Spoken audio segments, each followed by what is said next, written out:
दोस्तों, एक नगर में एक महान बौद्ध भिक्षु रहा करते थे। वह बहुत ज्ञानी थे और बहुत ही शांत स्वभाव के थे और उनकी यह बात ही उनकी विशेषता भी थी। एक बार की बात है, बौद्ध भिक्षु नगर वासियों को उपदेश दे रहे थे। बौद्ध भिक्षु कह रहे थे कि शब्दों में जीवन बदलने की शक्ति होती है। अपने शब्दों से जीवन बदलो। हम जो भी शब्द अपने लिए या दूसरों के लिए कहते हैं या जो भी बातें करते हैं, उस पे हमें ध्यान देना चाहिए। इतना कहकर बौद्ध भिक्षु ने अपना उपदेश समाप्त किया और वहां से चले गए। एक दिन वह बौद्ध भिक्षु एक मार्ग से होकर गुजर रहे थे। उसी मार्ग से एक युवक होकर गुजर रहा था। उस युवक ने जब उन बौद्ध भिक्षु को देखा तो वह जोर जोर से हंसने लगा और कहने लगा, अरे साधु महाराज, आप तो ढोंगी है। आपके उपदेशों में यह कहने से कि शब्दों में बड़ी ताकत है, आपकी बात सत्य नहीं हो जाएगी। ये सब सिर्फ बातें हैं। भला ऐसे कैसे हो सकता है कि शब्दों से हमारा जीवन बदल सकता है। उस युवक की सारी बातें उन भिक्षुओं ने ध्यानपूर्वक सुनी और उसके बाद वह मुस्कुराते हुए उस युवक से कहते हैं, बेटा, नाद से ही तो यह दुनिया प्रकट हुई है और अच्छे शब्दों के पीछे भी नाद ही होता है जो पूरा जीवन बदल देता है। वह बौद्ध भिक्षु उस युवक से कहते हैं, देखो, मैं तुम्हें अपने अनुभव से बता रहा हूं, लेकिन फिर भी तुम्हें यकीन न हो तो तुम इसे खुद आजमा कर देख सकते हो। उन बौद्ध भिक्षु की यह बात सुनकर युवक थोड़ा सा गंभीर हो गया। उसने काफी देर सोच विचार किया और उसके बाद उन बौद्ध भिक्षु से कहता है, हे गुरुवर, अगर ऐसी बात है तो आप मेरे साथ चलिए। मेरा छोटा भाई है जिसकी उम्र करीब 25 वर्ष है और उसे न जाने क्या हुआ है। वह करीब 3 वर्षों से कुछ भी नहीं करता, बस लेटा रहता है। दिन भर वो कुछ न कुछ सोचता रहता है। उसकी यह हालत देखकर हम सब बहुत परेशान हैं। माता पिता भी बहुत चिंतित रहते हैं। हम सब ने कई तरीके अपनाए, कई योजनाएं अपनाई, लेकिन कुछ भी काम नहीं आया। हमने कई बार उससे बात करने तक की कोशिश की, लेकिन वह हमसे कुछ भी नहीं कहता। परिवार का हर एक सदस्य पूरी तरह से थक चुका है, हार चुका है। आखिर वह क्या करना चाहता है, किसी को कुछ नहीं पता। तो हमारे शब्दों से उसका जीवन क्यों नहीं बदला? और जैसा कि आप कह रहे हैं कि शब्द सचमुच जीवन बदल सकते हैं, तो क्या आप मेरी मदद करेंगे? इस पर बौद्ध भिक्षु मुस्कुराते हुए उस युवक के साथ चल पड़ते हैं।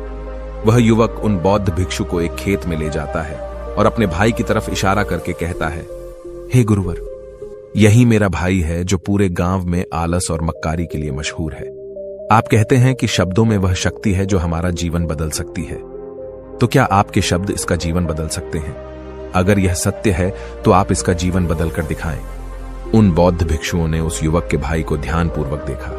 वह एक पेड़ की छांव में आराम से सो रहा था। जब बौद्ध भिक्षु उस युवक के भाई के पास पहुंचे और आराम से उसके सर पर हाथ फिराते हुए कहते हैं, उठो बेटा, बहुत देर हो चुकी है। यह सोने का समय नहीं, यह तो जागने का समय है। उन बौद्ध भिक्षुओं की आवाज सुनकर वह लड़का थोड़ा सा अचरज में पड़ गया। आखिर कौन है जो मुझे इतने प्यार से जगा रहा है? वरना सभी गांव वाले तो मुझे आलसी और मक्कार ही कहते हैं। आखिर कौन है जो मुझे इतना अपनापन दिखा रहा है? उसने आंखें खोली और आंखें मलते हुए उसने पूछा, हे गुरुवर, आप कौन हैं और यहां क्यों आए हैं? इस पर बौद्ध भिक्षु उस युवक से कहते हैं, बेटा, यह प्रश्न तो मैं तुमसे करना चाहता हूं। तुम कौन हो, यही तो तुम्हें जानने की आवश्यकता है। उन बौद्ध भिक्षुओं की बात सुनकर वह लड़का जोर से हंस पड़ता है और कहता है, हे गुरुवर, यदि आपको मेरे बारे में जानना है तो जाइए और गांव के किसी भी सदस्य से पूछ लीजिए। आपको पता चल जाएगा कि मैं कौन हूं। आपसे हर कोई यही कहेगा कि वह तो आलसी है, मक्कार है, तरह तरह के ताने सुनाएंगे, तरह तरह की बातें कहेंगे। इससे आपको यह जरूर यकीन हो जाएगा और आपको यह पता भी चल जाएगा कि मैं कौन हूं। तभी बौद्ध भिक्षु मुस्कुराते हुए उस लड़के से कहते हैं, सबसे पहले मेरी यह बात सुन लो। मेहनती इंसान के खुद के शब्द उसे अंदर तक चोट पहुंचाते हैं। इसलिए कभी भी अपने आप को कोसो मत। अपने शब्दों को सुधारो। और मेरी यह दूसरी बात भी सुन लो। मैंने उन गांव वालों से नहीं पूछा कि तुम कौन हो। मैं तुमसे पूछ रहा हूं कि तुम कौन हो, लेकिन तुमने तो अपनी आदतें मुझे बताई। आलस तुम्हारी पहचान नहीं, तुम्हारी आदत हो सकती है, और इंसान नहीं, उनकी आदतें खराब होती हैं। इसलिए बेटा, तुम आलसी और मक्कार नहीं हो, यह तो तुम्हारी आदत है। बस इतनी सी बात है जो गांव वाले नहीं समझ सकते। ये सारी बातें सुनकर वो लड़का थोड़ा सा आश्चर्यचकित रह गया, क्योंकि गांव वाले हमेशा उसे मक्कार, आलसी और तरह तरह के ताने ही सुनाया करते थे। उन बौद्ध भिक्षुओं की यह बात सुनकर उस लड़के की आंखों में आंसू आ गए। वह तुरंत ही दोनों हाथ जोड़कर उन बौद्ध भिक्षु के चरणों में गिर पड़ा और उनसे कहने लगा, आप सत्य कहते हैं, यह मेरी आदत ही है और मैं इस आदत से बहुत परेशान हूं। मैंने बहुत कोशिशें भी की, लाख उपाय किए, लेकिन मैं अपनी इस आदत से छुटकारा ना पा सका। इन आदतों से बाहर आना बहुत कठिन है। मैंने कई बार आलस छोड़ने का प्रयास तक किया, पूरी कोशिश भी की, लेकिन कोई लाभ नहीं हुआ। मैं जब भी कोई कार्य करने की कोशिश करता हूं तो पता नहीं क्यों मेरा मन कहीं और भागने लगता है। मेरा दिमाग किसी और दिशा में काम करने लगता है और मैं उस काम पर ध्यान ही नहीं दे पाता। मैं क्या करूं, कैसे करूं, मुझे कुछ भी समझ नहीं आता। जब भी मैं किताबें पढ़ने की कोशिश करता हूं तो मुझे नींद आने लगती है। मन में एक अजीब सा दर्द महसूस होता है। ऐसा लगता है कि मेरा जीवन यूं ही व्यर्थ जा रहा है और जब मैं इस दर्द को बर्दाश्त नहीं कर पाता तो मैं सो जाता हूं, ताकि जब मैं उठूं तो मुझे दर्द न महसूस हो। और अब तो मुझे यह भी यकीन हो चुका है कि मैं इन आदतों से नहीं निकल सकता। ये आदतें मुझे नहीं छोड़ने वाली। इस पर बौद्ध भिक्षु उस लड़के से कहते हैं, बेटा, यदि तुम इस आलस की आदत को छोड़ना चाहते हो तो मैं तुम्हें एक सही उपाय बता सकता हूं, लेकिन उसके लिए तुम्हें कल सुबह मुझे मिलना होगा, तभी वह तरीका मैं तुम्हें बताऊंगा। यदि तुम उस तरीके को सीखना चाहते हो तो कल सुबह मेरे पास चले आना। इतना कहकर बौद्ध भिक्षु वहां से चले गए, लेकिन उन बौद्ध भिक्षु की सारी बातें उस लड़के के कानों में गूंज रही थी। वह यह समझ नहीं पा रहा था कि आखिर वह बौद्ध भिक्षु उसे कौन सा मार्ग दिखाने वाले हैं। वह ऐसा कौन सा उपाय बता देंगे जिससे उसके जीवन से आलस्य हमेशा हमेशा के लिए खत्म हो जाएगा। देखते ही देखते रात हो गई। रात भर वह अपने बिस्तर पर करवट लेता रहा और उन बौद्ध भिक्षु की बातों के बारे में सोचता रहा। इसी प्रकार देखते ही देखते सुबह हो गई और वह लड़का उन बौद्ध भिक्षुओं के पास जा पहुंचा। वह लड़का उन बौद्ध भिक्षु को प्रणाम करता है और कहता है, गुरुवर, जैसा कि आपने कहा था, लीजिए मैं आ गया। अब मुझे वह मार्ग बता दीजिए जिसे मैं अपने जीवन से इस आलस्य को निकाल सकता हूं। तभी बौद्ध भिक्षु उस लड़के से कहते हैं, बेटा, जब भी तुम्हारा मन दुविधा में हो, तुम निर्णय न ले पा रहे हो और तुम्हारे मन में तरह तरह के प्रश्न उठ रहे हो कि मैं क्या करूं, कैसे करूं, इस कार्य को पूर्ण कैसे करूं, यह सब कैसे होगा, तब तुम वास्तविकता में अपने अतीत से सोच रहे हो कि पिछली बार तुम्हारे ऐसा करने पर क्या हुआ, या अतीत में तुमसे लोगों ने क्या कहा था। तो आज से कभी भी अपने अतीत से नहीं, बल्कि भविष्य से सोचो। इस पर लड़का कहता है, भविष्य से? वह भला कैसे? तभी बौद्ध भिक्षु उस लड़के से कहते हैं, मान लो कि तुम्हें आज किसी भी चीज की कमी नहीं है। तुम्हारे पास वो हर चीज है जो तुम चाहते हो, वह सारी सुख सुविधाएं हैं। तो अब बताओ, तुम अपना जीवन कैसे व्यतीत करना चाहोगी? उन बौद्ध भिक्षु की यह बात सुनकर वह लड़का कुछ देर के लिए सोच में पड़ गया, क्योंकि आज तक उसने सभी गांव वालों के केवल ताने ही सुने थे।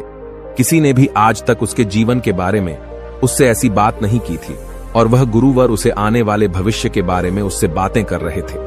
उन बौद्ध भिक्षु की यह बात सुनकर वह लड़का खुद से प्रश्न करने लग गया कि अगर मेरे पास सब कुछ होगा, धन की कोई कमी नहीं होगी और सारी सुख सुविधाएं होंगी, तो मैं अपना जीवन कैसे व्यतीत करूंगा?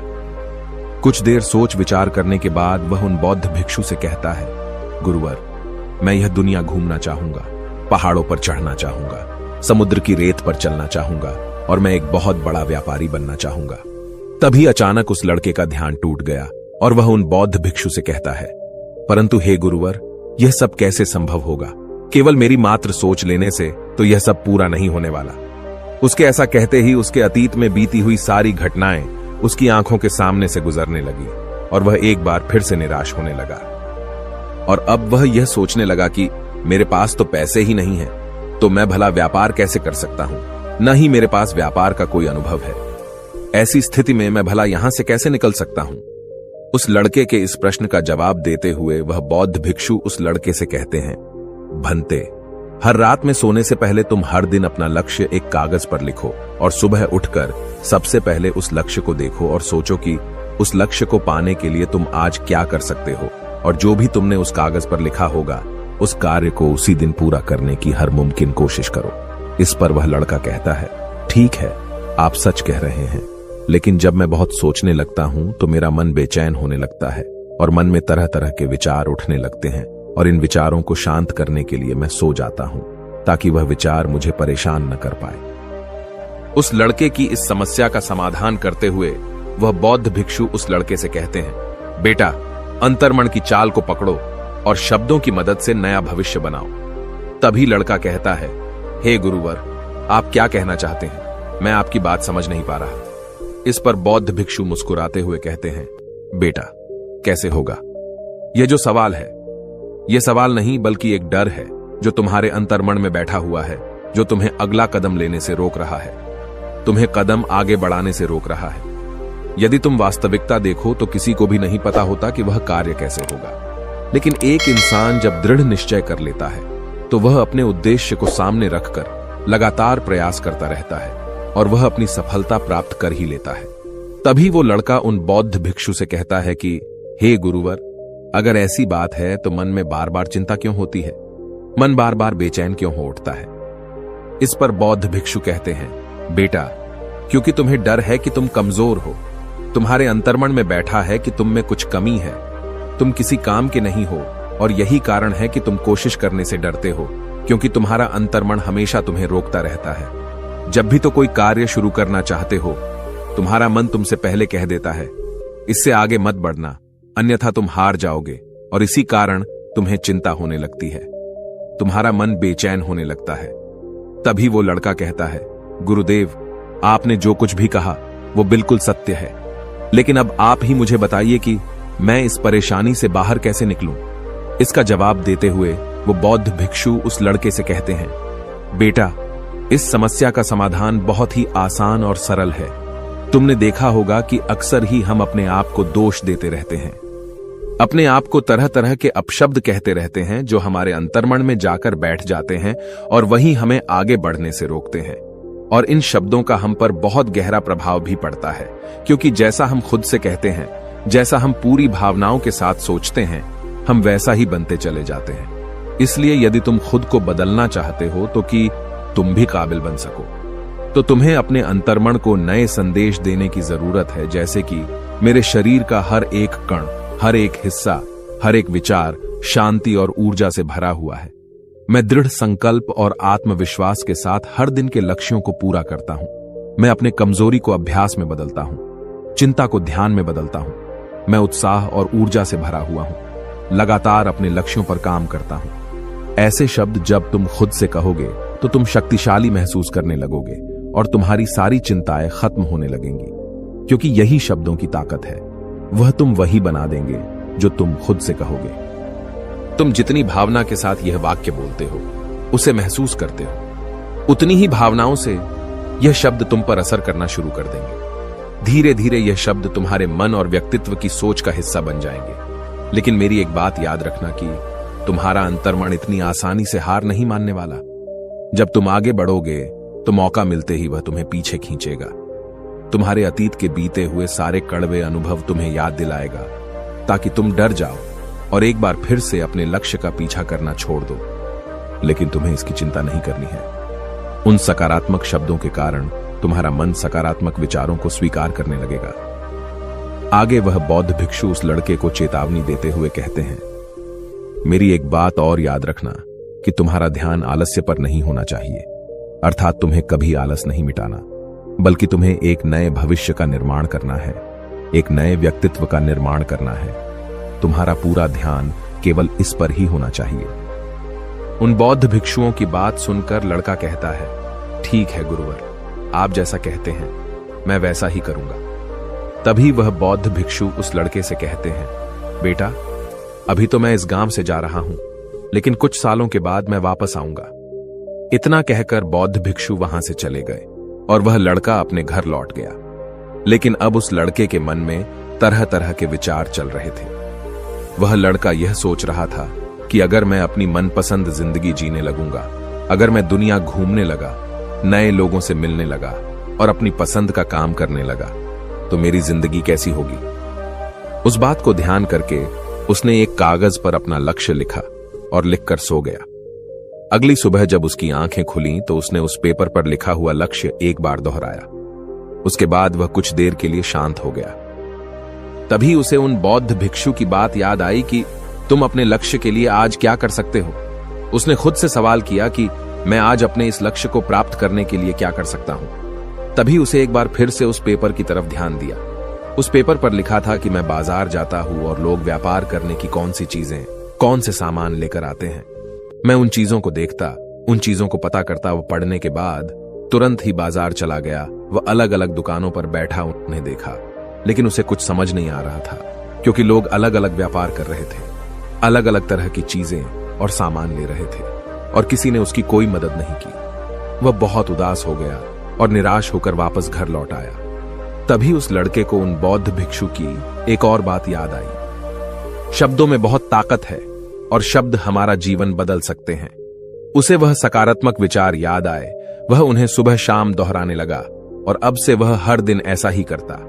देखते ही देखते 1 महीना बीत चुका था, लेकिन अब तक उसके जीवन में कोई बदलाव नहीं आया था। अब वह लड़का यह सोचकर निराश होने लगा था कि उसके जीवन में तो कुछ भी परिवर्तन नहीं हो रहा। लेकिन 1 महीने के बाद उसे महसूस हो रहा था कि वह पहले से अच्छा महसूस कर रहा है। उसका दिमाग अब अच्छी तरह से सोच पा रहा है। वह पहले से ज्यादा चलने फिरने लगा है।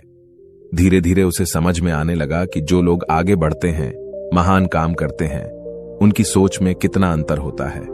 वे लोग हमेशा शक्तिशाली विचार सोचते हैं। दूसरों की छोटी सोच और डर से वह कभी प्रभावित नहीं होते। जब भी उनके सामने कोई मुश्किल आन पड़ती है तो वह घबराते नहीं, बल्कि उस समस्या का समाधान निकालते हैं। इस समस्या के समाधान पर ध्यान केंद्रित करते हैं और न ही वह कभी किसी का इंतजार करते हैं। वह केवल खुद पर विश्वास करते हैं और तुरंत ही कदम आगे बढ़ाते। जब उस लड़के को ये सारी बातें समझ में आने लगीं, तो उसने भी धीरे धीरे अपने कदम आगे बढ़ाने शुरू किए। उसने बिल्कुल वैसा ही व्यवहार करना शुरू किया। अब से वो कभी खाली नहीं बैठता था। जब भी उसका मन करता, वो बाजार जाता और लोगों के बारे में जानता समझता कि वो किस प्रकार व्यापार कर रहे, कौन से चीजें खरीद रहे हैं और किन चीजों पर उन्हें लाभ हो रहा है। और जब उसका मन करता तो अपने पिता की मदद भी करता था। वो अपने पिता के साथ मंडी में जाता, वहां पर जाकर मोल भाव करता। ते हमेशा कुछ न कुछ सीखने में ही जुटा रहता है। तभी एक दिन गांव में एक मसाले का व्यापारी आया। उसे कुछ पढ़े लिखे नौजवानों की जरूरत थी, जो माल की गिनती कर सके और हिसाब रखने का काम कर सके। वह लड़का अपने लक्ष्य को जानता था कि उसे क्या पाना है। उसे समझ में आ गया था कि इस काम से उसे बहुत कुछ सीखने को मिलेगा। बेहिचक उस सेठ के पास पहुंच गया। वह जानता था कि उसे उस काम के बहुत कम पैसे मिलेंगे, लेकिन फिर भी वह उस काम को करने के लिए तैयार था। अब उस लड़के की सोच पूरी तरह से बदल चुकी थी। अब वह बाकी लोगों की तरह नहीं सोचता था। बहुत ईमानदार और समझदारी से काम करता था। देखते ही देखते करीब 3 महीने बीत गए और अब व्यापारी यह समझ चुका था कि नौजवान बहुत ही समझदार है और वह उसे व्यापार में बहुत मदद करता है। इसलिए उस मसाले के व्यापारी ने उस लड़के को अपना सहायक बना लिया। उस व्यापारी ने देखा कि इस लड़के की दिनचर्या सबसे अलग है। यह हर दिन पढ़ता है, लिखता है, सुबह उठकर ध्यान करता है, नई चीजें सीखता है। परेशानी आई तो भी विचलित नहीं होता। यह सबसे सम्मान से बात करता है, सबका आदर करता है। देखते ही देखते 1 साल बीत चुके थे और अब तो व्यापारी उस नौजवान से बहुत खुश था। उसने धीरे धीरे उस नौजवान को व्यापार के सारे गुण सिखा दिए और देखते ही देखते वह लड़का अब एक छोटा सा व्यापारी बन चुका था। और जब उस लड़के के अंदर व्यापार की समझ आ गई तो उसने जड़ी बूटियों का व्यापार शुरू कर दिया और देखते ही देखते केवल कुछ ही वर्षों में उस नगर का सबसे बड़ा व्यापारी बन गया। लोग उसे सबसे बड़े व्यापारी के नाम से जानने लगे। उसकी नाम दूर दूर तक फैलने लगा। करीब 5 वर्षों बाद जब वह वापस अपने घर लौटा तो लोग बहुत हैरान थे। उसे देखकर लोग बहुत अचंभित थे। उसके सारे जानने वालों ने उस लड़के से पूछा, तुम इतना कैसे बदल गए? तब उसने कहा,